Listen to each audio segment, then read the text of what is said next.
Pre మార్కెట్కి సంబంధించిన ప్రధాన అంశాలు చర్చించుకుందాం. ముందుగా మిత్రులందరికీ స్వాగతం. ఈరోజు ఆగస్టు 22వ తారీఖు గురువారం. నిఫ్టీ ఎక్స్పైరీ ఉంది. ముందుగా ఏడిఆర్స్ సెంటిమెంట్ ఎలా ఉంది అనేది ఒకసారి చూద్దాం.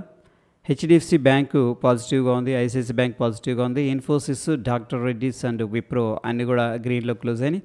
ముఖ్యంగా డాక్టర్ రెడ్డీస్, ఇన్ఫోసిస్ అండ్ విప్రో 1% పైన అయితే క్లోజ్ అయినాయి. సో అది పాజిటివ్గా మనం కన్సిడర్ చేసుకోవచ్చు.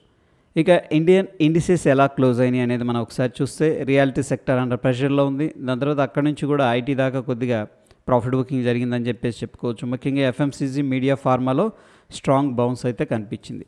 సో ఒక 60% ఇండిసెస్ మొత్తం కూడా గ్రీన్లో అయితే క్లోజ్ అయినాయి. ఇక గ్లోబల్గా సెంటిమెంట్ ఎలా ఉందనేది మనం చూద్దాం. అన్నీ కూడా గ్రీన్లో కనిపిస్తున్నాయి. ముఖ్యంగా S&P 500 విక్స్ అయితే తగ్గిందనమాట. విక్స్తో కూల్ ఆఫ్ అవుతుందంటే యూఎస్ మార్కెట్స్ కొద్దిగా స్టేబుల్గా ఉన్నాయి లేదా